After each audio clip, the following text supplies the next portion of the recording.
বর্তমান সময়েও নানা ধরনের ট্যাগ আমাদেরকেও দেয় কি দেয় না বলেন? দেয়। আমাদেরকে কি বলে? মৌলবাদী বলে, বলে বলে ওই যে রাজাকার বলে। রাজাকার রাজাকার খেলার দিন শেষ। মন মতো হইলে মুক্তিযোদ্ধা, মন মতো না হইলে রাজাকার, এই দিন শেষ। ওই দিন আর নাই, এই কার্ড দিয়ে আর খেলার দিন নাই। এগুলো মানুষ আর খায় না এখন, এগুলো গিলে না আর। সাধারণ মানুষ বড্ড সচেতন। দেখেন কালের বিবর্তনে, সময়ের আবর্তনে একই পরিক্রমা আমাদেরকেও ট্যাগিং করে, আমাদেরকে মৌলবাদী বলে, ব্যাকডেটেড বলে, রাজাকার বলে, জঙ্গি বলে, যুদ্ধাপরাধী বলে। আছে না এরকম? ওয়াসবির আলা মা ইয়াকুলুন, নিজের সাথে মিলায় নেন, যা বলে ধৈর্য ধারণ করো। ওয়াহজুরহুম হাজরান জামিলা, জাস্ট ইগনোর দেন, ভালোভাবে ইগনোর করেন, খালাস, সালাম দিয়ে কেটে পড়ে। তাহলে প্রিয় ভাইরা, এই বিপদ আপদ আমাদের পিছু ছাড়বে না, পিছু ছাড়বে না। নবীদের পিছু ছাড়ে নাই, আমরা কোথায়? আমরা আর কি? বিপদ আমাদেরকে ধৈর্য ধারণ করতে হবে, মনোবল হারাইলে হবে না। তাহলে প্রিয় ভাইরা, এটাই জীবনের বাস্তবতা। সবর আমাদেরকে ইখতিয়ার করতে হবে, হতাশ হওয়া যাবে না। অনেকে আমরা অল্পতে হতাশ হই। এই যে আমরা ধৈর্য ধারণ করছি, এর ফল পাচ্ছি না? দীর্ঘ 1.5 দশক ধরে ধৈর্য ধারণ করছেন না আপনারা? এখন মুক্তি, স্বাধীনতা, বিজয় এনে দিয়েছে কে? ধৈর্য ধারণ করুন। ধৈর্যের যে ফলাফল, এটা বড় মিষ্টি। আসসালামু আলাইকুম ওয়া রাহমাতুল্লাহি ওয়া বারাকাতুহু। আমরা শুরুতে আল্লাহ রাব্বুল ইজ্জা ওয়াল জালালের দরবারে শুকরিয়া জ্ঞাপন করছি, যিনি আজকে আমাদেরকে এরকম চমৎকার একটি পরিবেশে, চমৎকার একটি ইসলামিক কনফারেন্সে উপস্থিত হওয়ার সুযোগ করে দিয়েছেন। আমরা সবাই পড়ছি কালিমাতুশ শুকর, আলহামদুলিল্লাহ। সম্মানিত সুধী, আমরা এই পৃথিবীতে খুব অল্প একটা সময়ের জন্য, একটা ট্রানজিট পিরিয়ড কাটানোর জন্য বেসিকলি আমরা এই পৃথিবীতে এসেছি। আমরা কি চিরকাল এই পৃথিবীতে থাকবো বলেন তো? না, একটা ট্রানজিট পিরিয়ডে আমরা এসেছি, আবার চলে যেতে হবে। এই যে আমাদের জীবন, এই জীবনের জন্য বিপদ আপদ, পরীক্ষা, স্ট্রাগল, এটা অনিবার্য, এটা হবে। বিপদ নাই, কষ্ট নাই, আপদ নাই, অনিশ্চয়তা নাই, স্ট্রাগল নাই, এমনকি কেউ আছে এখানে? কেউ কি হাত তুলে বলতে পারবেন যে হুজুর আমার জীবনে কোনো বিপদ নাই, অথবা আমার জীবনে কোনো দুঃখ নাই, কষ্ট নাই, কোনো স্ট্রাগল নাই, কোনো রিস্ক নাই? এরকম সৌভাগ্যবান কেউ আছেন এখানে? তাহলে জীবনের জন্য পরীক্ষা, এটা অনস্বীকার্য, হবেই হবে পরীক্ষা। পৃথিবীর জীবনটাই এমন, এভাবেই এই লাইফকে ডিজাইন করা হয়েছে। পরীক্ষা থাকবে, এখানে বিপদ থাকবে, এগুলো উত্তীর্ণ হয়ে আপনাকে যেতে হবে। চির সুখ, চির শান্তি, এটাই পৃথিবীতে হয় না। চির সুখ এবং চির শান্তির জায়গা হচ্ছে জান্নাত। চির সুখ এবং চির শান্তি কোথায়? এটা জান্নাতের বৈশিষ্ট্য। চির সুখ, চির শান্তি, টেনশন নাই, ঝামেলা নাই, পরীক্ষা নাই, বিপদ নাই, রিস্ক নাই, স্ট্রাগল নাই, এটা হচ্ছে দ্য ফিচার্স অফ জান্নাত, জান্নাতের ফিচার। কিন্তু সমস্যা বাদে তখন যখন জান্নাতের ফিচার আমরা দুনিয়ায় খুঁজি, যেটা পাবো আমরা জান্নাতে, এটা খুঁজি কোথায়? এই তখনই সমস্যা বাদে। And this is the main problem. এটাই বড় সমস্যা। এই সমস্যার সমাধান কোথায়, এটা নিয়ে আজকে আমি কিছু কথা অ্যাড্রেস করব ইনশাআল্লাহ। তো তাহলে আসুন শুনি জান্নাতের ফিচার কি। জান্নাতের কমন একটা ফিচার হচ্ছে জান্নাতে there will be no sickness in paradise. জান্নাতে কোনো অসুস্থতা থাকবে না, চিরসুস্থ। সুবহানাল্লাহ পড়েন। চিরসুস্থ, চির সবল, কেউ অসুস্থ হবে না জান্নাতে। জান্নাত হবে অ্যান্টি এইজিং, জান্নাতে বয়স বাড়বে না কারো, চিরযৌবনা, চিরযুবক, অ্যান্টি এজিং। আপনারা জানেন যে বর্তমান পৃথিবীতে অ্যান্টি এজিং ক্রিম পাওয়া যায় না? ক্রিম, কথা বুঝতেছেন? অ্যান্টি এজিং ক্রিম পাওয়া যায়। তারা বলে এই ক্রিম মাখলে চামড়ায় ভাঁজ পড়ে না। এটার দাম আছে কিন্তু অনেক। অ্যান্টি এজিং ক্রিম লাগায়, শ্যাম্পু ইউজ করে, অ্যান্টি এজিং অয়েল আছে, এটা দিলে নাকি চামড়ায় ভাঁজ পড়ে না। ইভেন ভারতের অনেক বড় একজন ব্যবসায়ী মুকেশ আম্বানি, নাম শুনছেন না? যে তার ছেলের বিয়ে হয়ে গেল, তো এই মুকেশ আম্বানির স্ত্রী নীতা আম্বানি, সে কিছুদিন আগে এক বোতল গোল্ড ওয়াটার খেয়েছে, gold water, and its cost $60,000 $60,000 দাম এক বোতল গোল্ড ওয়াটারের। কেন? ফর অ্যান্টি এজিং, যাতে বয়সের ছাপ গালে না থাকে। এখন বলেন, এভাবে কি আমাদের বয়সকে ধরে রাখা সম্ভব এই পৃথিবীতে? সম্ভব না, কারণ এই ফিচারটা দুনিয়ার ফিচার না, এটা জান্নাতের ফিচার। সুবহানাল্লাহ পড়েন। তাহলে জান্নাতে কেউ অসুস্থ হবে না, জান্নাত হবে চির যৌবন, চির যৌবনা। ওখানে আমরা যুবক থাকবো, প্রত্যেকে 33 বছরের যুবক যুবতী হয়ে জান্নাতে ঢুকবো। বিষ্ণু ইসলাম বলেন, আহলুল জান্নাতি জুরদা ওয়া মুরদা ওয়া আবনাউ সালাসিন ওয়া সালাসিন। জান্নাতে যারা যাবে শুভ্র দাড়িবিহীন, প্রত্যেকে হবে 33 বছর বয়সের। ওই যে 33 বছর বয়সে একবার ঢুকলেন, আর বয়স বাড়বে না, ওইটাই চিরকাল ওই বয়স পাবেন। জান্নাতের আরেকটা ফিচার হচ্ছে নো ফ্রাস্ট্রেশন, কোনো চিন্তা নাই, দুশ্চিন্তা নাই, হাইপার টেনশন নাই, সজীব প্রাণবন্ত। সুবহানাল্লাহ। জান্নাতের আরেকটা ফিচার হচ্ছে there is no expiry date in জান্নাত। এক্সপায়ারি ডেট আছে? জান্নাতে যে ঢুকবো 7 দিনের জন্য চেক ইন, নাকি? চেক ইন কয় দিনের জন্য? 7 দিন, 10 দিন পরে চেক আউট করে ফেলবে, এরকম না। নো এক্সপায়ারি ডেট, আজীবন। একবার এন্ট্রি পেলে বের হওয়ার টেনশন নাই। আল্লাহু আকবার। তাহলে no expiry date, rather it's eternal, আজীবন থাকবেন, খালিদিনা ফিহা, চিরকাল থাকবেন।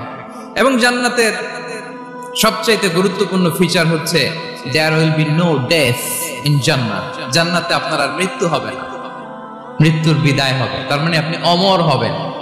তাহলে আপনি চির সুস্থ, চির সবল হবেন জান্নাতে, চির যুবক থাকবেন, প্রাণবন্ত থাকবেন, আপনি অমর হবেন, আপনি জান্নাতে মরবেন না।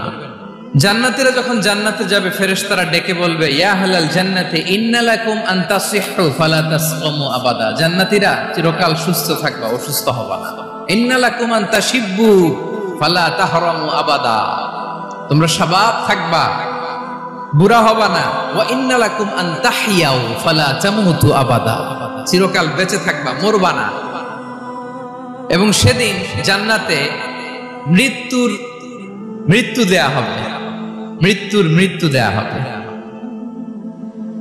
ইউতাল মাউতু বিকাবশিন আমলাহ, একটা ছাগলের আকৃতিতে মৃত্যুকে আনা হবে। ফায়ুযবাহুল মাউত, মৃত্যুকে জবাই দেয়া হবে। এবার জান্নাতীরা তাকিয়ে থাকবে, ফেরেশতারা বলবে, ইয়া আহলাল জান্নাতি খুলুদুন ফালা মাউত। হে জান্নাতীরা, চিরকাল এই জান্নাতে থাকবে। তাহলে জান্নাতের ফিচার পাইছেন? এখন কোন বোকা যদি এই ফিচার দুনিয়ায় খোঁজে, পাবে? পাবে না, কারণ দুনিয়ার ফিচার আলাদা। দুনিয়ার ফিচার কি? এই দুনিয়াতে বিপদ আসবে, কষ্ট আছে দুনিয়াতে, হতাশা আছে, ভয় আছে, অসুস্থতা আছে, বার্ধক্য আছে, এবং এই দুনিয়ার একটা এক্সপায়ারি ডেট আছে না? দ্য ডে ইউ ডাই, যেদিন আপনি মারা যাবেন, এটা আপনার এক্সপায়ারি ডেট। চলে যেতে হবে, চলে যেতে হবে। এই পৃথিবীতে মৃত্যুর অস্তিত্ব আছে। সবকিছু থমকে দিয়ে, আপনাকে চমকে দিয়ে মৃত্যু চলে আসবে, ঠিক কিনা বলেন? তাহলে এগুলো হচ্ছে দুনিয়ার ফিচার। এই দুনিয়াতে বিপদ, আপদ, কষ্ট, ঝুঁকি, স্ট্রাগল, পার্থক্য, অসুস্থতা এগুলো নিয়ে আমাদেরকে টিকে থাকতে হয়। এটা দুনিয়ার ফিচার, মিলায় ফেললে হবে না। জান্নাতের ফিচার একটা, দুনিয়ার ফিচার আরেকটা। দুনিয়াতে কষ্ট থাকবে, বিপদ আপদ থাকবে।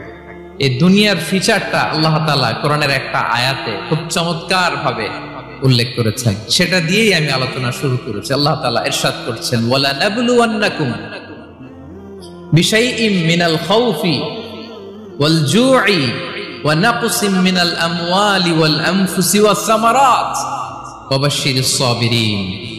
আল্লাহ তাআলা বলছেন, অবশ্যই অবশ্যই আমি তোমাদেরকে পরীক্ষা করব, ভয় দিয়ে, ক্ষুধা দিয়ে, সম্পদের ঘাটতি দিয়ে, আতঙ্ক দিয়ে, প্রাণনাশ দিয়ে, ফল ফসলের হানি দিয়ে পরীক্ষা করব।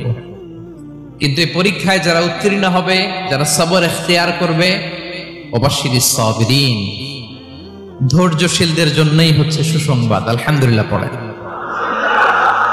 তাহলে সম্মানিত সুধী, আমরা বুঝতে পারলাম এই পৃথিবীর ফিচার হচ্ছে এখানে বিপদ থাকবে, বিপদ ছাড়া কেউ থাকবে না। স্ট্রাগল থাকবে, কষ্ট থাকবে, ঝুঁকি থাকবে, রিস্ক থাকবে, এবং নানা ধরনের বিপদ আপদ দিয়ে আল্লাহ তাআলা আমাদেরকে পরীক্ষা করবেন। এটা মাস্ট, এটা আমাদের মাইন্ডসেটে নিয়ে নিতে হবে। মাইন্ডসেটে এটা ক্লিয়ার থাকতে হবে। চিরসুখ চিরশান্তি এই দুনিয়াতে মিলবে, কোথায় মিলবে তাহলে? এটা তাহলে বিপদ আসবেই, আপদ আসবেই, পরীক্ষা থাকবেই আমাদের জীবনে। তবে ইন্টারেস্টিংলি মজার বিষয় হচ্ছে পরীক্ষাটা এক একজনের এক এক রকম। পুরো পৃথিবীটা একটা পরীক্ষা ক্ষেত্র, কিন্তু কারো প্রশ্নপত্রের সাথে কারো প্রশ্নপত্রের কোনো মিল নাই। সুবহানাল্লাহ। আমার পরীক্ষা একরকম, আপনার পরীক্ষা আরেক রকম, ওই ভাইয়ের পরীক্ষা আরেক রকম, ওনারটা আরেক রকম। সবাই পরীক্ষার্থী, সবাই পরীক্ষার্থী, কিন্তু কারো প্রশ্নপত্রের সাথে কারো প্রশ্নপত্রের কোনো মিল নাই। কারো জন্য পরীক্ষা হচ্ছে সে খুব অসুস্থ, প্রচন্ড অসুস্থতা, তার জন্য পরীক্ষা। ক্যান্সারের রোগী, দুরারোগ্য ব্যাধি, ডক্টর বলছে 4th স্টেজে চলে আসছে, কয়েক মাস বাঁচতে পারে, এটা তার জন্য পরীক্ষা। আবার কারো দেখবেন যে খুব একটা অসুস্থতা নাই, অসুস্থতার ঝামেলা নাই, কিন্তু তার দারিদ্রতা আছে, তার আর্থিক অনটন, এটা তার জন্য পরীক্ষা। আবার কারো দেখবেন অসুস্থতাও নাই, দারিদ্রতাও নাই, তার দাম্পত্য জীবনের সমস্যা আছে না নাই? অনেকের দেখবেন এগুলো কোনোটাই সমস্যা না, তার ছেলে কথা শোনে না, মাদকাসক্ত। মাদকাসক্ত, রিহ্যাবে পাঠায়, আবার আসে, আবার গাঁজা খাওয়া শুরু করে, আছে না নাই বলেন? দেখেন তার পরীক্ষাটা আবার আলাদা। অনেকের দেখবেন মেয়ে বাবার কথা শোনে না। আবার অনেকের দেখবেন যে ব্যবসায় সমস্যা, লসের পর লস, লাভ উঠাতে পারে না। তাহলে পরীক্ষা ছাড়া, বিপদ আপদ ছাড়া দুনিয়াতে কেউ নাই, কেউ নাই প্রিয় ভাইরা। এটা আমাদের মাথায় রাখতে হবে। পরীক্ষা আপনাকে দিতেই হবে, পরীক্ষা দিয়ে দিয়েই নিজেকে প্রমাণ করতে হবে। আর এক একজনের পরীক্ষাটা এক এক রকম, কারো পরীক্ষার সাথে কারো পরীক্ষার কোনো মিল থাকবে না। তো মাঝে মাঝে আমরা এটা ভুলে যাই। আল্লাহ তাআলা কালামে পাকে রিমাইন্ডার দিয়ে আমাদেরকে স্মরণ করিয়ে দিতে চান যে এই পৃথিবীতে আসলে তোমরা এসেছো পরীক্ষা দিতে। এটাই জীবনের বড় বাস্তবতা। আমাদের জীবনে যত হতাশা, আমাদের জীবন নিয়ে যত অভিযোগ, আমাদের মনে যত কষ্ট, আমাদের হৃদয়ের ভেতর যত অস্থিরতা, তার মূলে হচ্ছে এই সমস্যা যে আমরা ভুলেই গেছি আমরা পরীক্ষা দিতে আসছি। এটা যদি ভুলে না যান, এটা যদি আপনার মাইন্ডসেটে থাকে যে পুরো জীবনটা একটা পরীক্ষা, তাহলে দেখবেন কোনো কিছু আপনাকে কাবু করতে পারবে না। আপনি হতাশ হবেন না, জীবন নিয়ে আর অভিযোগ থাকবে না, আপনি ভেঙে পড়বেন না, সব অভিযোগ হতাশা দূর হয়ে যাবে। তার মানে বুঝতে পারলাম পরীক্ষা আপনাকে দিতেই হবে। পরীক্ষা দেয়া ছাড়া এই পৃথিবী থেকে চলে যাওয়ার কোনো চান্স বা সুযোগ আমাদের কারো নেই। সূরাতুল আনকাবুতে আল্লাহ তাআলা এই কথাটা আরো চমৎকার ভাবে বলেছেন। আল্লাহ তাআলা ইরশাদ করছেন, আহাসিবান নাসু আইয়ুতরাকু আইয়াকুলু আমান্না ওয়া হুম লা ইফতানুন ওয়ালাকাদ ফাতান্নাল্লাযীনা মিন ক্বাবলিহিম ফালা ইয়া'লামান্নাল্লাহুল্লাযীনা সাদাকু ওয়া লা ইয়া'লামান্নাল কাযিবিন। আল্লাহ বলেন, মানুষ কি ভেবেছে সে শুধু বলবে আমি ঈমানদার আর তাকে আমি জান্নাতে ঢুকাই দিব? না, কখনো না, কোশ্চিন কালেও না। বরং পূর্ববর্তীকালে যারা পৃথিবীতে এসেছিল তাদেরকে আমি পরীক্ষা নিয়েছি, পরীক্ষা করেছি, এবং তাকেও ঈমানের প্রশ্নে সে সত্যবাদী না মিথ্যাবাদী পরীক্ষা দিয়ে দিয়ে নিজেকে প্রমাণ করতে হবে। ঠিক কিনা বলেন? পরীক্ষা দিয়ে আপনাকে প্রমাণ করতে হবে। এবং এই পরীক্ষার ব্যাপারটা, এটা যে শুধু আমরা সাধারণ মানুষ আমাদের জীবনে দুঃখ বিপদ পরীক্ষা এমনটা না। এই পৃথিবীর সবচেয়ে শ্রেষ্ঠ মানুষ যারা ছিলেন তাদেরকে আল্লাহ পরীক্ষা নিয়েছেন। বলেন তো, এই পৃথিবীতে সবচাইতে শ্রেষ্ঠতম মানুষ কারা? সবচাইতে শ্রেষ্ঠ ভালো মানুষ কারা ছিল পৃথিবীতে? বলেন তো, নবীরা। আওয়াজ করে বলেন তো, কারা? তো বলেন তো, নবীদের জীবনে পরীক্ষা ছিল কি ছিল না? হ্যাঁ, ছিল। বেশি না কম? বিষ্ণু ইসলামকে জিজ্ঞাসা করা হলো, আইয়ুন নাসি আশাদ্দু বালাআন ইয়া রাসূলুল্লাহ, হে আল্লাহর রাসূল, এই পৃথিবীতে কাদের জীবনে পরীক্ষা বেশি? বিষ্ণু ইসলাম বললেন, আল আম্বিয়া, নবীদের জীবন। আল আম্বিয়া সুম্মাল আমসাল ফাল আমসাল, সবচাইতে জীবনে পরীক্ষার সম্মুখীন সবচাইতে বেশি হয়েছে নবীরা। তারপরে নবীদের পরবর্তী অবস্থান যাদের, সিদ্দিকিন যারা, সোহাদা যারা, সলিহিন যারা, আল্লাহওয়ালা যারা, তাদের জীবনে পরীক্ষা বেশি।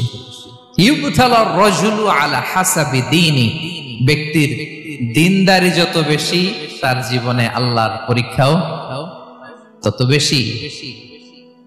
আপনি আল্লাহওয়ালা হবেন, আপনার জীবনে পরীক্ষাও অনেক বেশি।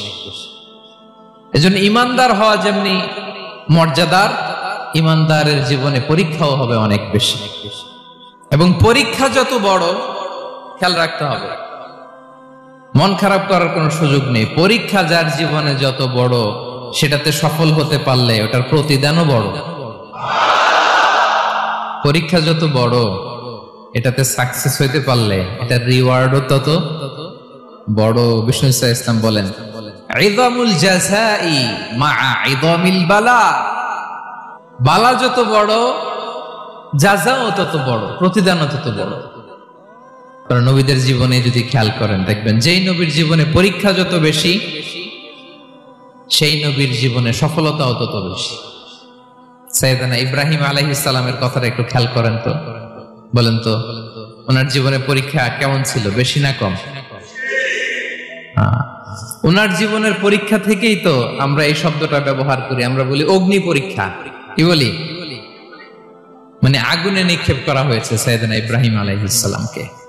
তাও স্বাভাবিকভাবে না, উলঙ্গ করে, নেকেট করে ওনাকে অপমানিত করবার জন্য ওনার গায়ের জামা কাপড় খুলে উলঙ্গ অবস্থায় আল্লাহর খলিল সাইয়েদনা ইব্রাহিম আলাইহিস সালামকে অগ্নিকুণ্ডে নিক্ষেপ করা হয়েছিল। এরকম এক্সপেরিয়েন্স এই অডিটোরিয়ামের ভেতরে আমাদের কখনো হয়েছে? তাইলে সাধারণ মানুষের জীবনের পরীক্ষা আর নবীদের জীবনের পরীক্ষার মধ্যে পার্থক্য আছে না নাই? ওই পরীক্ষায় উনি পাশ করে ফেললেন। 86 বছর পর্যন্ত আল্লাহর কাছে দোয়া করলেন, আল্লাহ আমাকে একটা নেককার সন্তান দাও। আল্লাহ সন্তান দেয় না। 86 বছর পরে আল্লাহ তাআলা সাইয়েদনা ইব্রাহিম আলাইহিস সালাম এবং হাজারের ঘরকে উজালা করে সন্তান দিলেন। সাইয়েদনা ইসমাঈল আলাইহিস সালাম পৃথিবীতে আসলেন কত বছর বয়সে? 86 বছর বয়সের এখানে কেউ আছেন? হ্যাঁ, আছি আমরা? কেউ নাই। 86 বছর বয়সে প্রথম সন্তান পেয়েছে। তাদের ঘরকে উজালা করে আল্লাহর নবী সাইয়েদনা ইসমাঈল আলাইহিস সালাম আসলেন। এবার আল্লাহ বললেন, যাও স্ত্রীকে আর এই কলিজার টুকরা সন্তানকে, থাকো তো প্যালেস্টাইনে, প্যালেস্টাইন থেকে ১৫০০ কিলোমিটার দূর, দ্য ব্যারন ল্যান্ড, ওই মক্কার ধুধুমরু প্রান্তরে রেখে আসো, যেখানে কেউ নাই, মানুষ নাই, গাছ নাই, পাখি নাই, পানি নাই, যাও রেখে আস। আচ্ছা বলেন তো, 86 বছর পরে যে লোকটা সন্তান পেল, বুঝেশুন উত্তর দিয়েন, 86 বছর পরে যে লোকটাকে আল্লাহ তাআলা সন্তান দিল, তার হৃদয়ে ওই সন্তানের জন্য মায়া বেশি না কম?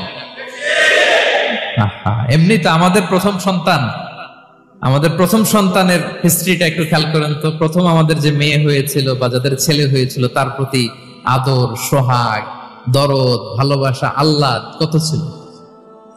আর 86 বছর বয়স আল্লাহ তাআলা ওনাকে সন্তান দিলেন, দিয়ে বললেন যাও হাজারকে আর ইসমাইলকে মক্কার ধুধুমরু প্রান্তরে রেখে আস। আল্লাহ তাআলা বলতে দেরি, চলে যেতে দেরি নাই, মুহূর্তে উনি রওনা হয়ে গেলেন। সুবহানাল্লাহ পড়বেন না? রেখে আসলেন মক্কার ধুধুমরু প্রান্তরে। এবার আল্লাহ বললেন যাও, রিটার্ন ব্যাক টু প্যালেস্টাইন, প্যালেস্টাইনে চলে যাও। চলে গেলেন, হৃদয়টা ভেঙে খান খান। অনেক বছর পরে আল্লাহ তাআলা আবার অনুমতি দিলেন, যাও এবার ছেলেকে দেখে আসতে পারো, যাও প্যালেস্টাইন থেকে আবার মক্কা যাও।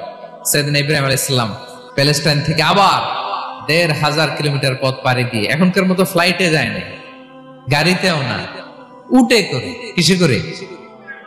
উনি যে কতবার মক্কা থেকে ফিলিস্তিন এসেছেন আর গিয়েছেন কোন ইয়ত্তা নাই, হিসাব নাই। গেলেন, এবার ছেলেটা হাঁটতে পারে, দৌড়াতে পারে, একটু একটু কথা বলতে পারে, আব্বু আব্বু ডাকতে পারে। কেমন মায়া লাগে বলেন তো? মায়া ভালোবাসায় যখন টইটম্বুর, ঠিক ওই মুহূর্তে আল্লাহ বললেন ছেলেকে জবাই করো, জবাই করো ছেলেকে। আল্লাহ তাআলা বলতে দেরি করেছেন, আল্লাহর আদেশ পালনে 1 সেকেন্ডও তিনি দেরি করেন নাই। ছুরি চালালেন, জান্নাত থেকে দুম্বা নিয়ে আসা হলো। এভাবে আল্লাহর নবী ইব্রাহিম আলাইহিস সালাম ওনার জীবনের প্রতিটি ক্ষেত্রে যেখানে আল্লাহ তাআলা ওনাকে পরীক্ষা নিয়েছেন, উত্তীর্ণ হয়েছেন। এবং দেখেন ওনাকে আল্লাহ তাআলা কি উপহার দিলেন। আল্লাহ তাআলা ওনাকে খলিলুল্লাহ উপাধি দিলেন, আল্লাহর বন্ধু। সুবহানাল্লাহ বলেন। আল্লাহ তাআলা বলছেন, ওয়া ইযি বিতালা ইব্রাহিম রাব্বুহু বিকালিমাতিন ফাআতাম্মাহুন ক্বালা ইন্নী জাঈলুকা লিন-নাসি ইমামা। আল্লাহ অনেকগুলো পরীক্ষা নিয়েছিলেন সাইয়েদনা ইব্রাহিম আলাইহিস সালাম, প্রতিটা পরীক্ষায় সাকসেসফুলি পাস করেছেন, গোল্ডেন এ প্লাস। আল্লাহ বলেন ইন্নী জাঈলুকা লিন-নাসি ইমামা, I'm gonna make you the leader for the entire human being. I'm gonna appoint you as a leader for the entire universe. গোটা বিশ্বের জন্য, গোটা মানবতার জন্য আমি তোমাকে লিডার বানায় দিলাম। ইযামুল জাযাই মা'a ইযামিল বালা। পরীক্ষা যত বড়, ওই পরীক্ষায় পাশ করলে ওইটার ফলাফল ও প্রতিদানও বড়।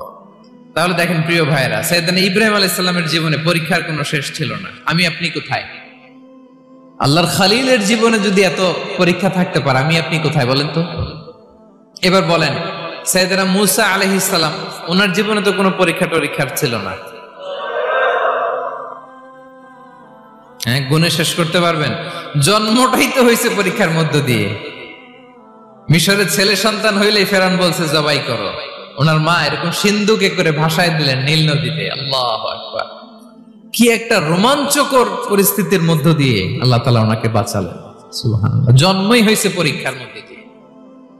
বড় হইলেন, ফেরাউনের ভয়ে দেশ ত্যাগ করলেন, মিশর থেকে মাদিয়ান। আবার আল্লাহর আদেশে যখন ফিরে আসলেন, আবার ফেরাউনের সাথে তর্ক বিতর্ক, যুদ্ধ।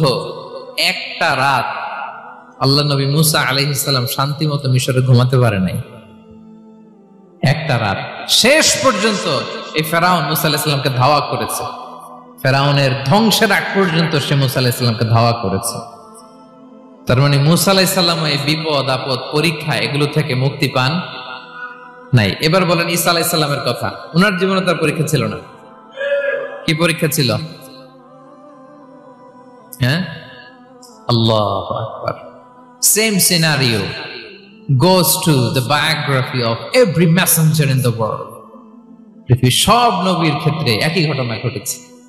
সাইয়েদনা ঈসা আলাইহিস সালাম দাওয়াত যখন দিলেন, ওনার বিরোধিতা শুরু হলো, ওনাকে হত্যার ষড়যন্ত্র হলো।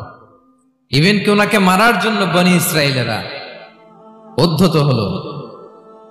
জানে বাঁচবার জন্য পালালেন, এক ঘরে ঢুকলেন, চারদিক দিয়ে ঘেরাও করলো, উনি দরজা জানালা লাগাই দিলেন।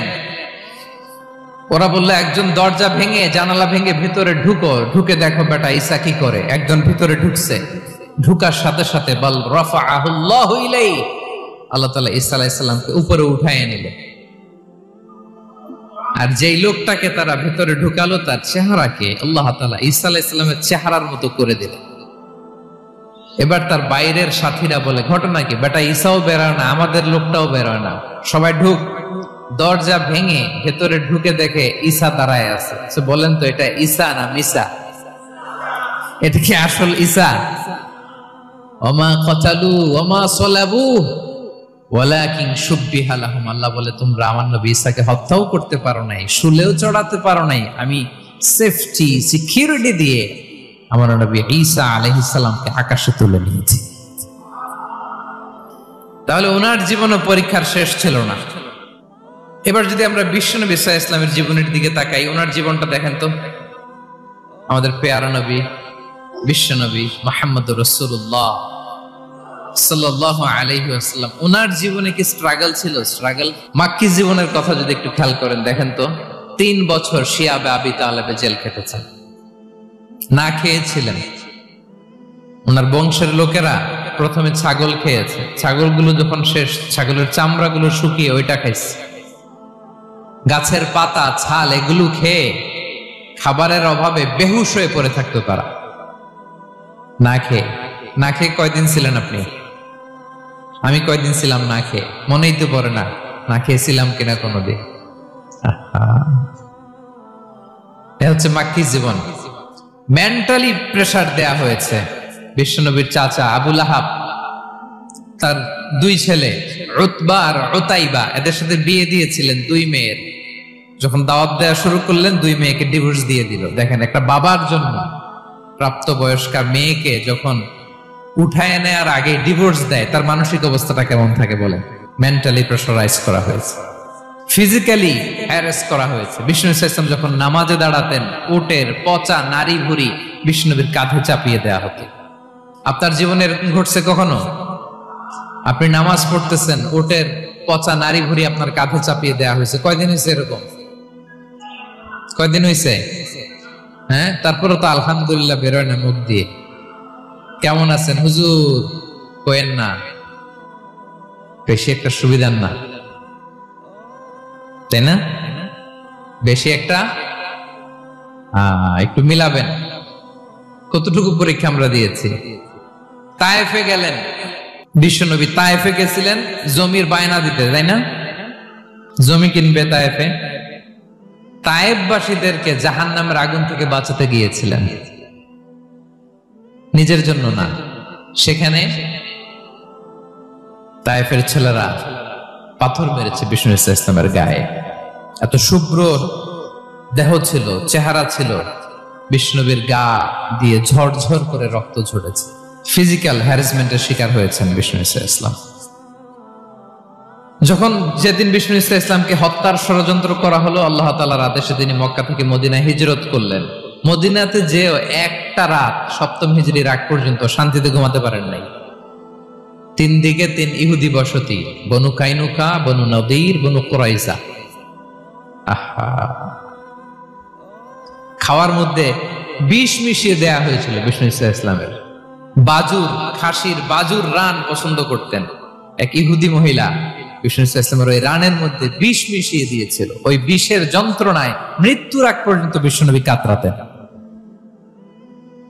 এবং উনি ইন্তেকালের সময় ওই বিষের ব্যথা যন্ত্রণাতে ইন্তেকাল করেছেন। বিশ্বনবীর ইন্তেকালটা শাহাদাতের ইন্তেকাল ছিল। বিষ্ণু ইসলাম বলেছেন, ওই যে খায়বার এলাকার ওই মহিলা যে আমার খাবারে বিষ মিশিয়েছিল, সেই বিষের যন্ত্রণা, বেদনা, কষ্ট আমি অনুভব করছি।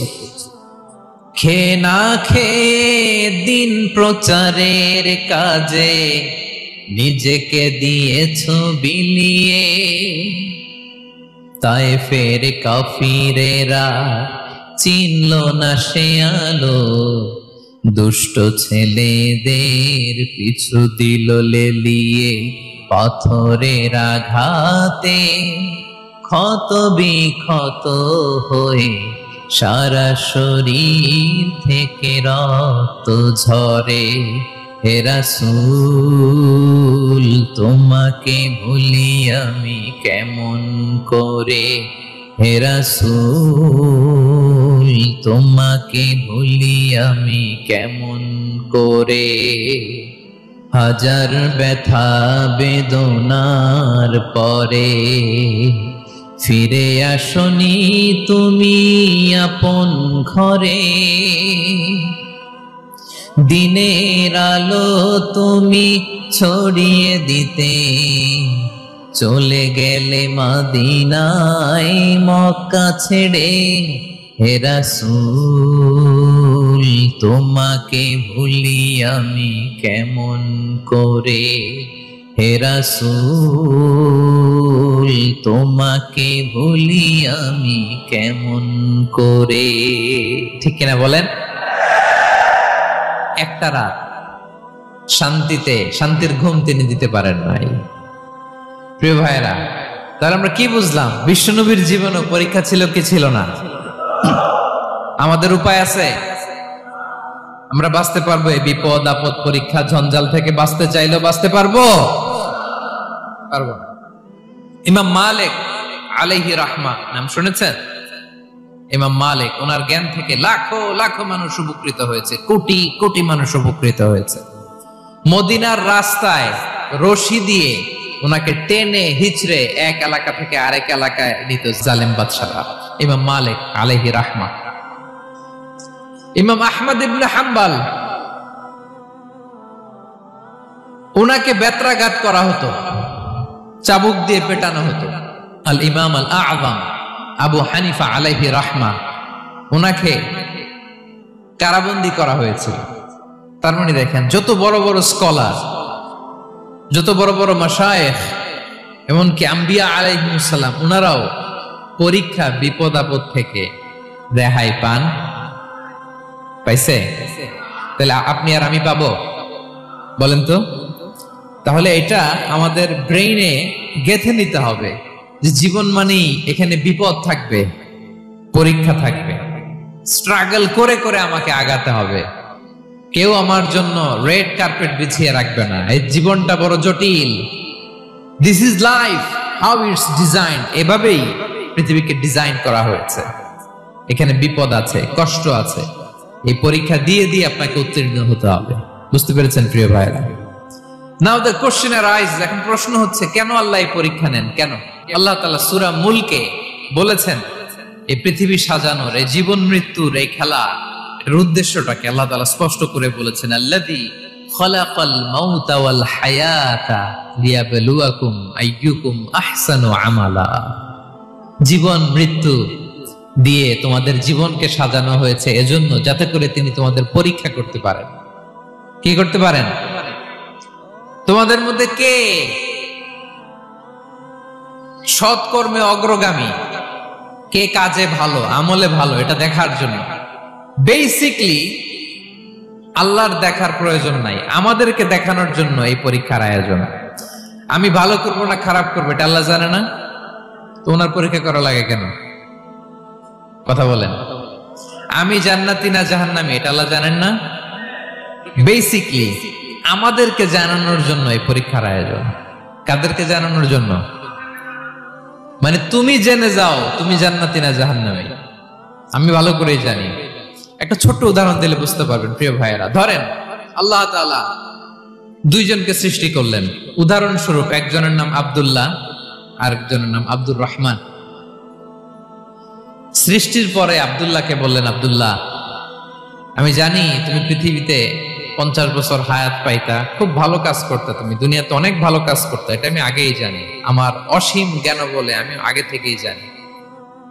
তো যাও, তোমার এইমাত্র সৃষ্টি করলাম, যাও তুমি জান্নাতে ঢুকে যাও, কারণ আমি জানি তুমি জান্নাতি হবে। আচ্ছা, আর আব্দুর রহমান তুমি পৃথিবীতে খুব খারাপ কাজ করতে, এটা আমি জানতাম। তোমারে পাঠাইলে খারাপ কাজ করবা, তুমি সীমা লঙ্ঘন করবা, অন্যায় করবা, অপরাধ করবা, তুমি জাহান্নামী হবা। যাও, সে তো আমি জানি, পরীক্ষার আর দরকার নাই, তোমারে জাহান্নাম দিয়ে দিলাম, যাও ঢুকে যাও। আব্দুল্লাহ ঠিকই জান্নাতে ঢুকে যাবে, আব্দুর রহমান কি ঢুকবে? ঢুকবে। সে বলবে আল্লাহ এইমাত্র আমারে বানাইলেন, এইমাত্র আপনি আমাকে সৃষ্টি করলেন, সৃষ্টি করেই বলতেছেন তুমি জাহান্নামে যাও, আর বলতেছেন আমি জানি দুনিয়াতে পাঠালে তুমি খারাপ কাজ করবা, তুমি জাহান্নামী হবা, পাঠানোর আর কি দরকার, আগে থেকে জাহান্নামে যাও। আল্লাহ আপনি জানলে জানতে পারেন, আমি তো জানি না। ঠিক কিনা বলেন? সে বলবে না আল্লাহ আপনি ভুল বলতেছেন, এই দুনিয়াতে পাঠাইলে আমি খুব ভালো কাজ করতাম, আমি সীমা লঙ্ঘন করতাম না, নামাজ পড়তাম, রোজা রাখতাম, হজ করতাম, যাকাত দিতাম, সাদাকা করতাম, চ্যারিটি করতাম, জনকল্যাণকর সব ভালো কাজগুলো আল্লাহ আমি করতাম। এজন্য আল্লাহ তাআলা পরীক্ষার আয়োজন করেছেন, যাতে করে তুমি জেনে যাও যে পৃথিবীতে তুমি কি করেছো। এখন আর আল্লাহকে এক্সকিউজ দেওয়ার সুযোগ নেই। আচ্ছা বলেন তো, আবু জাহেলকে যদি আল্লাহ এখন কিয়ামতের দিন বলে Abu Jahl go to the hell fire, Abu জাহেলের কিছু বলার সুযোগ আছে? কারণ ও দুনিয়াতে কি করে আসছে এটাও জানে না। ফেরাউনকে ডেকে যদি আল্লাহ বলে ফেরাউন তুমি জাহান্নামে যাও, go to the hell fire, ওর কি কোনো এক্সকিউজ দেওয়ার সুযোগ আছে? বলেন, সুযোগ আর আছে? কারণ তুমি দুনিয়াতে কি করেছো তোমার চেয়ে ভালো কেউ আর জানে। পৃথিবীতে এই পরীক্ষার এই আয়োজনের সবচাইতে বড় উদ্দেশ্য হচ্ছে যাতে করে আমরা দেখে যাই যে আমরা কি কাজ করছি। কেউ যখন পরীক্ষা দেয় প্রিয় ভাইরা, ওই পরীক্ষায় কত পাবে তার একটা হিসাব আছে না? বলেন, আপনি গণিত পরীক্ষা দিয়ে আসছেন, যে 100-তে 100 পাবে সে বলতে পারে আমার সব অঙ্ক হয়েছে, ঠিক কিনা বলেন? আর যে লাড্ডু গুড্ডু বুঝছেন তো, কিছুই পারে নাই, ঘোড়ার ডিম, তারও একটা হিসাব আছে যে সে কিছুই লিখে আসতে পারে নাই। তাই পৃথিবীতে এই পরীক্ষার আয়োজনের প্রধানতম কারণ হচ্ছে যাতে করে আমরা বুঝে যেতে পারি যে আমরা কোথায় যাব, জান্নাতে না জাহান্নামে। প্রিয় সুধী, এ পর্যায়ে আমরা জানবো এই যে পরীক্ষা আল্লাহ তাআলা নিচ্ছেন আমাদেরকে, এই পরীক্ষায় সফল হওয়ার মূল মন্ত্র কি। কোরআনে বিভিন্ন আয়াতে এই পরীক্ষার কথা বলা হয়েছে এবং এই পরীক্ষার সফলতার মূল মন্ত্র কোরআনে ঘোষিত হয়েছে। আলহামদুলিল্লাহ বলেন। যে আয়াত দিয়ে আমি শুরু করেছি এই আয়াতে আল্লাহ তাআলা বলেছেন ওয়াবাশশিরিস সাবিরিন, নবী হে ধৈর্যশীলদেরকে আপনি সুসংবাদ দিন, ধৈর্যশীলদেরকে সুসংবাদ দিন। তার মানে বিপদে ধৈর্য ধারণ করতে হবে প্রিয় ভাইরা। ইন্নামাস সাবরু ইনদা সাদামাতিল উলা, বিপদে আমরা অনেক সময় প্যানিক হয়ে যাই, অস্থির হয়ে যাই, কি করব, হতাশ না। মুমিনরা হতাশ হয় না, ধৈর্য ধারণ করে। কি করে? ধৈর্য ধারণ করার শক্তি দাও গো মেহেরবান আমায়, দাও গো মেহেরবান। পড়েন, ধৈর্য ধারণ করার শক্তি দাও গো মেহেরবান আমায়, দাও গো মেহেরবান। সবাই বলুন একসাথে, ধৈর্য ধারণ করার শক্তি দাও গো মেহেরবান আমায়, দাও গো মেহেরবান। বুকের ভেতর ব্যথার নদী বইছে অবিরাম, বইছে অবিরাম। পড়ুন, ধৈর্য ধারণ করার শক্তি দাও গো মেহেরবান আমায়, দাও গো মেহেরবান। পড়েন আমিন। আল্লাহ যেন বিপদে আমাদেরকে ধৈর্য ধারণ করার তৌফিক দান করে। প্রিয় ভাইয়েরা, ধৈর্য এটা এমন একটা গাছ যে গাছের সারা গায়ে কাটা, কিন্তু এই গাছের ফলটা বড় সুস্বাদু। আই রিপিট, আমি আবারও বলছি, ধৈর্য এটা এমন একটা গাছ যে গাছের সারা গায়ে কাটা, কিন্তু ফলটা বড় মিষ্টি, ফলটা বড় সুস্বাদু। সবাই ধৈর্য ধারণ করতে পারে না। বিষ্ণু ইসলামকে আল্লাহ তাআলা নানা সময় আশ্বস্ত করেছেন, সান্ত্বনা দিয়েছেন আর ধৈর্যের বাণী শুনিয়েছেন। আল্লাহ বলেন ফাসবির কামা সাবারা উলুল আজমি মিনার রাসূল, নবী হে আপনার আগে দৃঢ় প্রত্যয়ী নবীরা যেরকম ধৈর্য ধারণ করেছে আপনিও ধৈর্য ধারণ করুন। সূরাতুল মুজাম্মিল আল্লাহ তাআলা বলছেন ওয়াসবির আলা মা ইয়াকুলুনা ওয়াহজুরহুম হাজরান জামিলা। ওরা যাই বলুক আপনি ধৈর্য ধারণ করুন, ওদের কথাকে ইগনোর করুন, just ignore what they are saying to you. যা বলে আপনি জাস্ট ইগনোর করেন। ওরা বিষ্ণু ঈসা ইসলামের মনোবলকে ভেঙে দেওয়ার জন্য কখনো বিষ্ণু ঈসা ইসলামকে কবি বলে গালি দিত। কবি কি বলতো? শায়ের। কখনো বলতো মজনুন, পাগল। নাউজুবিল্লাহ পড়বেন না? পাগল বলে গালি দিত। মাঝে মাঝে বলতো কাহিন, গণক। মাঝে মাঝে বিষ্ণু ঈসা ইসলামকে তারা বলতো আবতার, লেস কাটা। মুহাম্মদ, তোমার ছেলে নাই, তোমার বংশ নির্বংশ হয়ে গেছে, তোমার নাম নেয়ার মতো কেউ নাই। কপাল পোড়া। গোটা বিশ্বব্যাপী বিষ্ণু ঈসা ইসলামের সুনাম সুখ্যাতি ছড়িয়ে দিয়েছে কে?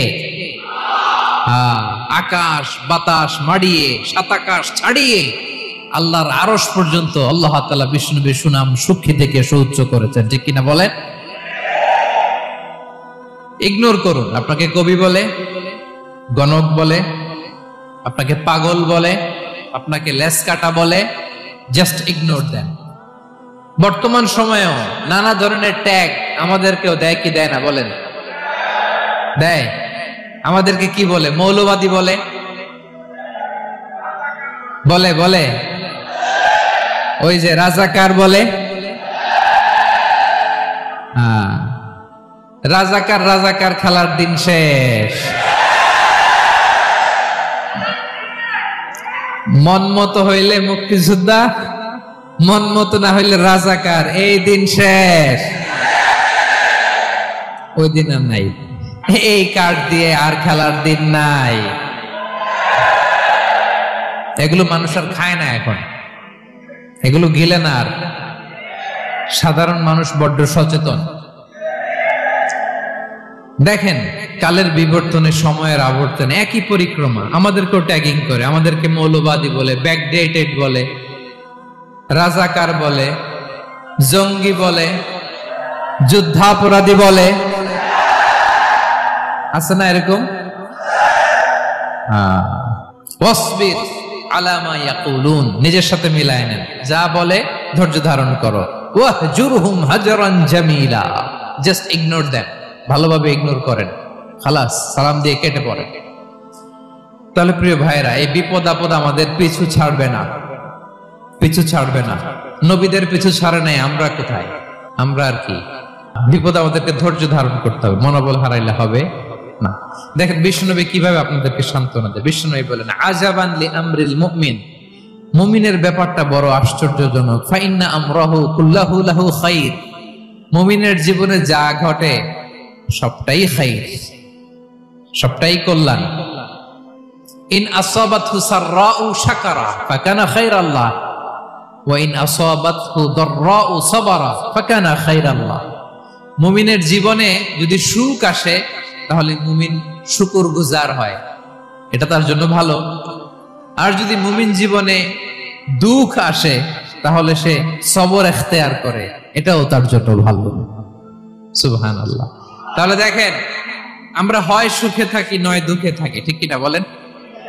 তাহলে সুখের সময় আমরা শুকর করি, কি করি? শুকরগুজার হই। শুকরিয়া করাও একটা ইবাদত, শুকরিয়া করাও কি? আর দুঃখের সময় আমরা সবর করি, সবর করাটাও একটা। তাহলে আমাদের পুরো জীবনটাই ইবাদত, পুরো জীবনটাই সুখের সময় শুকর আর দুঃখের সময় সবর। আওয়াজ করে বলেন, সুখের সময় শুকর আর দুঃখের সময়। এই দুই ইবাদত মুমিন জীবনে চলমান, কন্টিনিউয়াস, একটা উইন উইন সিচুয়েশন। কি বলেন? উইন উইন হয়ে গেল না? যেই পরিস্থিতিতেই থাকে আমাদের জন্য লাভ। আল্লাহু আকবার। তাহলে প্রিয় ভাইয়েরা, এটাই জীবনের বাস্তবতা। সবর আমাদেরকে ইখতিয়ার করতে হবে, হতাশ হওয়া যাবে না। অনেকে আমরা অল্পতে হতাশ হই। এই যে আমরা ধৈর্য ধারণ করছি, এর ফল পাচ্ছি না। দীর্ঘ 1.5 দশক ধরে ধৈর্য ধারণ করছেন না আপনারা? এখন মুক্তি, স্বাধীনতা, বিজয় এনে দিয়েছে কে? ধৈর্য ধারণ করুন, ধৈর্যের যে ফলাফল এটা বড় মিষ্টি। ধৈর্য এমন একটা গাছ, এই গাছের সারা গায়ে কাটা, কিন্তু এর ফলটা বড় সুস্বাদু, এর ফলটা বড় মিষ্টি। ধৈর্য ধারণ করার অভ্যাস করতে হবে প্রিয় ভাইরা। মুমিন হতাশ হয় না, হাল ছেড়ে দেয় না। মুমিন ভরসা রাখে একজনের উপর, তিনি কে? লা তাইয়াসু মির রাউহিল্লাহ ইন্নাহু লা ইয়াইয়াসু মির রাউহিল্লাহি ইল্লাল কওমুল কাফিরুন। আল্লাহর রহ থেকে, রহম থেকে নিরাশ হয়ে যাও না। কাফির ছাড়া, অকৃতজ্ঞ ছাড়া কেউ আল্লাহর রহ থেকে, আশা থেকে নিরাশ হয় না। শয়তানের সবচেয়ে বড় মিশন হলো আমাদেরকে হতাশ বানানো, এটা খেয়াল রাখবেন। শয়তানের সবচাইতে বড় মিশন কি? আমাদেরকে হতাশ করে দেয়া। হতাশ বানাইতে পারলে সে সাকসেসফুল, খুশি। কিন্তু আমরা এত সহজে হতাশ হই না, আমরা নিরাশ হই না, আমরা বিপদে হাল ছেড়ে দেই না। আমরা ভরসা রাখি এক মহান সত্তার উপর, তিনি কে? মনে থাকবে? বিপদ আসলে ভেঙে পড়বেন, ভিসা না হইলে কান্নাকাটি শুরু করবেন, ব্যবসায় লস হইলে হাউমাউ, হতাশ হবেন, ভেঙে পড়বেন। ধৈর্য ধারণ করব আমরা। আওয়াজ করে বলেন, আমরা কি করব? সবর। বিপদ ট্যাকেল দেওয়ার প্রথম স্টেপ হচ্ছে সবর। ধৈর্য ধারণ করতে হবে। অবশ্যই সাবিরিন, ধৈর্যশীলদেরকে সুসংবাদ দাও। বিপদ থেকে বাঁচার দ্বিতীয় স্টেপ হচ্ছে এই বিপদ থেকে উত্তরণের চেষ্টা করতে হবে। কন্টিনিউয়াস প্রচেষ্টা চালিয়ে যেতে হবে। ওয়াল্লাযীনা জাহাদু ফিনা লানাহদিয়ান্নাহুম সুবুলানা। যারা আমার রাস্তায় চেষ্টা করে, প্রচেষ্টা করে, স্ট্রাগল করে, তাদেরকে আমি পথ দেখিয়ে দেই, সুবুল দেখিয়ে দেই, ওয়ে আউট দেখায় দেই, এক্সিট দেখায় দেই। কোথাও আটকাবেন না আপনি, আপনাকে এক্সিট দেখায় দিবে কে? মালয়েশিয়াতে কেলুয়ার বলে না? কেলুয়ার কি বলে চিনেন? কেলুয়ার মানে কি? এক্সিট। এক্সিট পেয়ে যাবেন, আটকাবেন না আপনি জীবনে কোথাও। 3 নাম্বার, আল্লাহর উপর তাওয়াক্কুল করতে হবে বিপদ আসলে। ওমাইয়া তাওয়াক্কাল আলাল্লাহি ফাহুয়া হাসবুহ। আল্লাহর উপর যে তাওয়াক্কুল করে, আল্লাহই তার জন্য যথেষ্ট হয়ে যায়। তাহলে বিপদে প্রিয় ভাইয়ের আমরা প্যানিক হব না, ধৈর্য ধারণ করব, বিপদ থেকে উত্তরণের সর্বোচ্চ প্রচেষ্টা চালিয়ে যাব, আর ভরসা রাখবো একজনের উপর, তিনি কে? আর বিপদ আসলে এটাকে নেগেটিভলি নেবেন না সব সময়। বিপদ আপদ এটা অনেক পজিটিভ, ভালো জিনিস আমাদের জীবনে বয়ে নিয়ে আসে।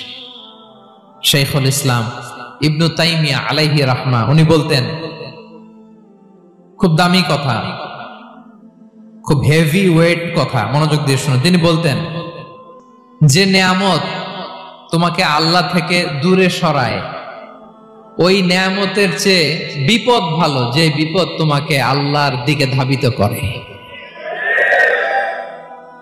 আই রিপিট, আমি আবারও বলি, যে নাজ নেয়ামত তোমাকে আল্লাহ থেকে দূরে সরিয়ে দেয়, সে নাজ নেয়ামতের চেয়ে ওই বিপদ আপদ ভালো, যেই বিপদ আপদ তোমাকে আল্লাহর কাছে টেনে নেয়।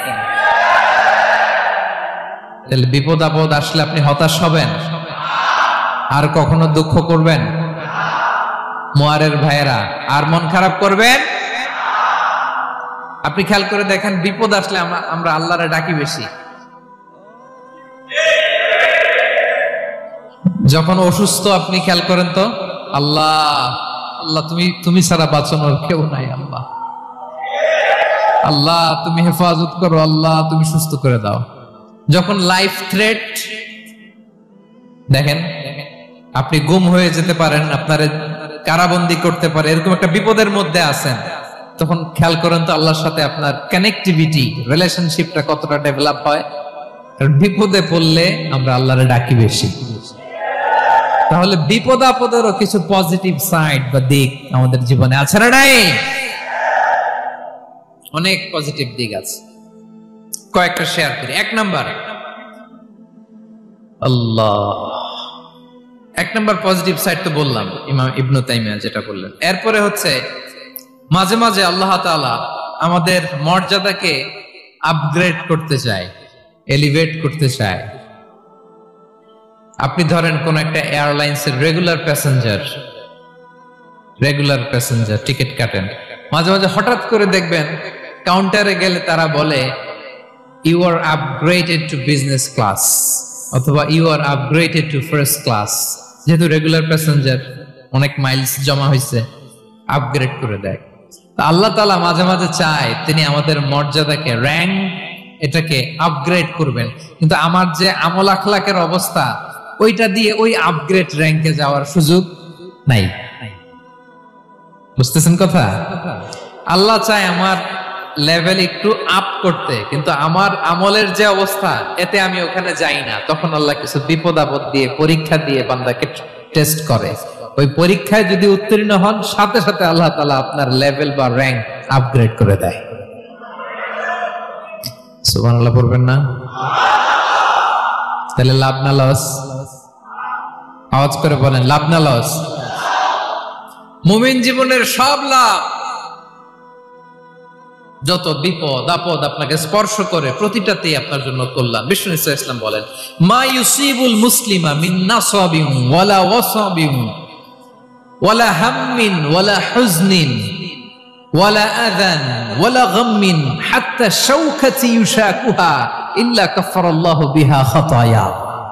আপনার জীবনে যত দুঃখ, যত যন্ত্রণা, যত টেনশন, যত অ্যাংজাইটি, যত ইনজুরি, এমনকি গোলাপ ফুল পাড়তে যে ওখানে যে কাঁটা বাঁধছে, বড়ই খেতে যে বড়ই গাছে ওঠার পর যে একটা কাঁটা বিঁধছে আপনার হাতে, এর কারণে আল্লাহ তাআলা আপনার গুনাহ মাফ করে দেয়।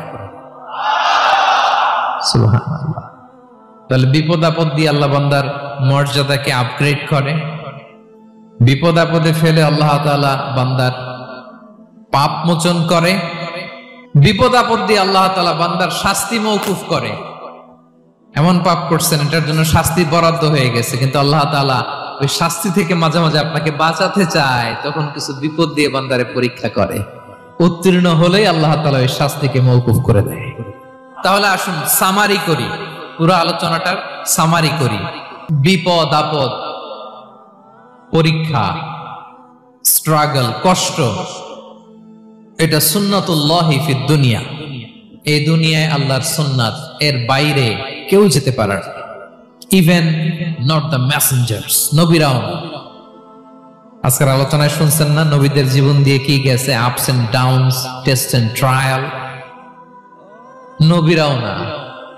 তাহলে এটা আমাদের মাইন্ডসেটের সাথে সেট আপ করে নিতে হবে যে অতীতে, বর্তমানে, ভবিষ্যতে বিপদ আপদ মুক্ত এই পৃথিবীতে কেউ থাকবে না। পারবেন? হ্যাঁ, এটা মাইন্ডসেটে নিয়ে নিতে হবে যে এটাই জীবন। বিপদ আপদ দিয়ে আল্লাহ পরীক্ষা করবেন। এটাই পৃথিবী। চির সুখ, চির শান্তি এই পৃথিবীতে খুঁজলেই পাওয়া যায় না। শুরুতে বলছিলাম না, চির সুখ, চির শান্তি। বলেন তো এটা কি দুনিয়ার ফিচার না জান্নাতের ফিচার? জান্নাতের ফিচার দুনিয়ায় খুঁজলে পাওয়া যাবে? যাবে না। তাহলে আজকের আলোচনার 1 নাম্বার লেসন হচ্ছে বিপদ আপদ এটা সুন্নাতুল্লাহি ফিদ দুনিয়া। এই দুনিয়া আল্লাহর সুন্নাত, এটা থেকে মুক্তি পাওয়ার কোনো সুযোগ নাই, নবীরাও পায় নাই। 2 নাম্বার লেসন, বাঁচার যেহেতু সুযোগ নাই, we have to face it with patience, intellect and tawakkul. বিপদে অস্থির হওয়া যাবে না, এটাকে ফেস করতে হবে উইথ পেশেন্স, ধৈর্যের সাথে। বিপদ আমরা মোকাবেলা করব কিসের সাথে? ধৈর্য। প্যানিক হবেন না, অস্থির হবেন না, ধৈর্য ধারণ করবেন উইথ ইন্টেলেক্ট। আল্লাহর দেয়া আপনার ইন্টেলেক্ট খাটিয়ে এই বিপদ উত্তরণের সর্বান্তকরণের চেষ্টা প্রচেষ্টা আপনার চালায় যেতে হবে। আর সবশেষে আত-তাওয়াক্কুল আলাল্লাহ, ডিপেন্ডিং অন আল্লাহ, ভরসা করব কার উপর? আল্লাহর উপর। পারা যাবে তো?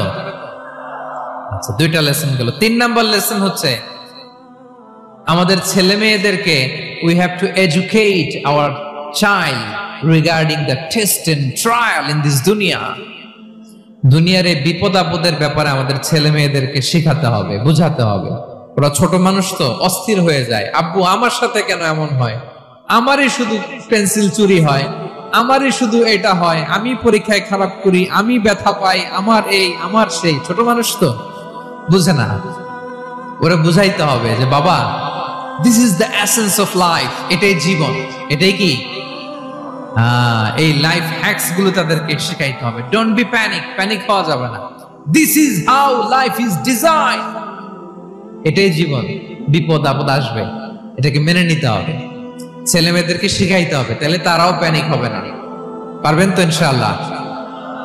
আচ্ছা, 4 নাম্বার লেসন হচ্ছে যেটা আমরা জানলাম, এই বিপদ আপদ সবসময় আমাদের জন্য খারাপ না। সামটাইমস ইট ব্রিংস খায়ের for us if dealt properly. ঠিক মতো বিপদকে ডিল করতে পারলে এটা আসলে আমার জন্য আখেরে কল্যাণই বয়ে নিয়ে আসে। কি বলেন, তাই না? কল্যাণ বয়ে নিয়ে আসে। সব শেষ কথা হলো, আমরা যেন এই বিপদগুলোকে প্রপারলি ডিল করতে পারি, আমরা যেন সবর ইখতিয়ার করতে পারি। আল্লাহর কাছে চাইতে হবে, দোয়া করতে হবে, কারণ তৌফিক দেওয়ার মালিক কে? আল্লাহর কাছে যেন আমরা কায়েম অনুবাক্যে প্রার্থনা করতে পারি, আল্লাহ এই বিপদকে যেন আমরা ডিল করতে পারি উইথ সাবর, উইথ ইন্টেলেক্ট।